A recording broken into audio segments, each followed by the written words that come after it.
सरकार, राजस्थान के मुख्यमंत्री और राजस्थान की अब तक की राजनीतिक इतिहास में जिस प्रतिशोध की और विद्वेष की राजनीति कर रहे हैं वो बहुत ही निंदनीय है, घृणित है।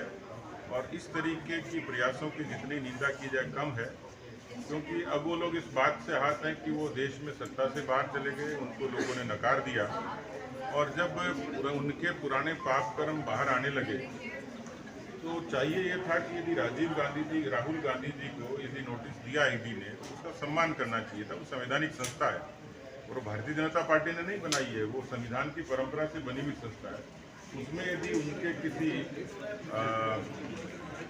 गफलत के कारण या किसी गलती के कारण या किसी अपराध के कारण उनको नोटिस मिलता है तो जिस तरीके की धमकियां वो देते हैं उससे समझ में आता है कि कोई किसी का बाप दादा भी कांग्रेस मुक्त नहीं कर पाएगा, पुलिस घुसा देंगे बीजेपी के दफ्तर।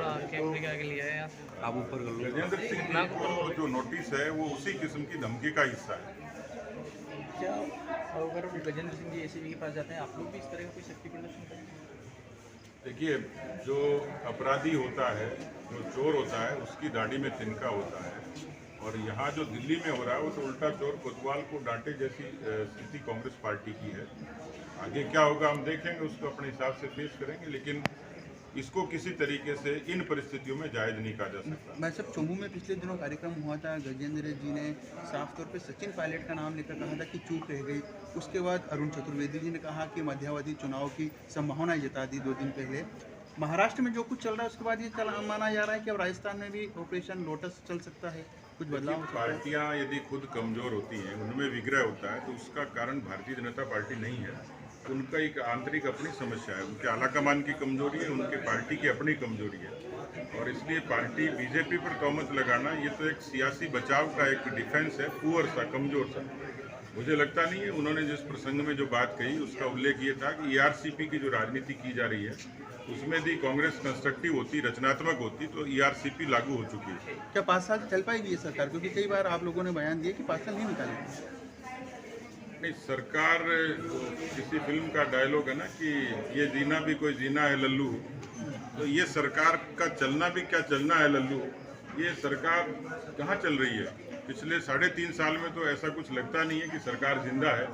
सरकार जुगाड़ के भरोसे जरूर है, जिसके स्टीयरिंग का पता नहीं, जिसके टायर कब फट जाए, जिसका हॉर्न बजता नहीं, जिसकी लाइट है नहीं।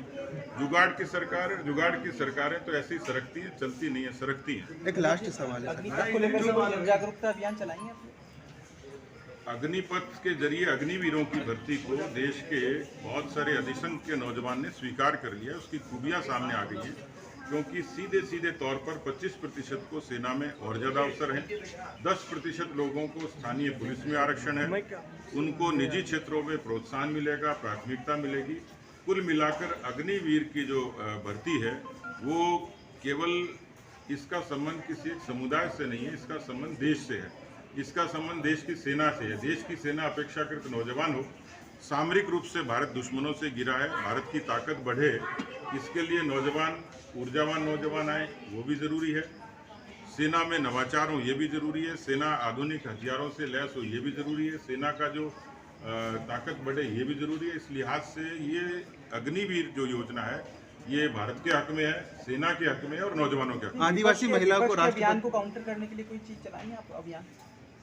नहीं, काउंटर की आवश्यकता नहीं, ये तो नौजवानों के अपने विवेक का है, जिसमें बहुत सारा बहुसंख्यक नौजवान इसको समझ गया है।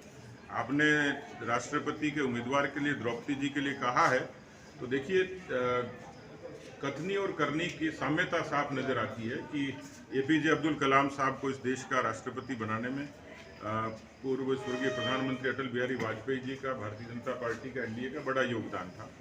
देश के उस समुदाय के, वंचित समुदाय के हमारे रामनाथ कोविंद जी, जो एक साधारण परिवार से, साधारण घर से आते थे, और आज उसी तरीके से जनजाति की हमारी बहन, जिसने बहुत विपरीत प्रतिकूल परिस्थितियों में शिक्षा के क्षेत्र में अलग जगाई, राज्यपाल के रूप में निर्विवाद भूमिका निभाई और वो शासन में भी रही, तो निष्कलंक रूप से उन्होंने काम किया। आज आदिवासी और महिला इन दोनों का एक संगम देखने को मिला उनके व्यक्तित्व में, और ये निर्णय कोई कर सकता है तो देश के यशस्वी प्रधानमंत्री मोदी जी और उनकी अगुवाई में एनडीए और भारतीय जनता पार्टी ही कर सकती है। बीजेपी को इसका कितना फायदा मिलेगा? क्योंकि साहब आपको लगता है आदिवासी और करीब आएंगे? क्योंकि जो आदिवासी देखिए, क्षेत्र हर चीज कांग्रेस की तरह वोट बैंक से नहीं तोली जाती, लेकिन समाज को भरोसा पैदा करने के लिए एक संदेश देना होता है सकारात्मक रूप से, क्योंकि लोकतंत्र बहुलतावादी है और लोकतंत्र की खूबसूरती है कि हर रंग के हर छटा के लोग हैं।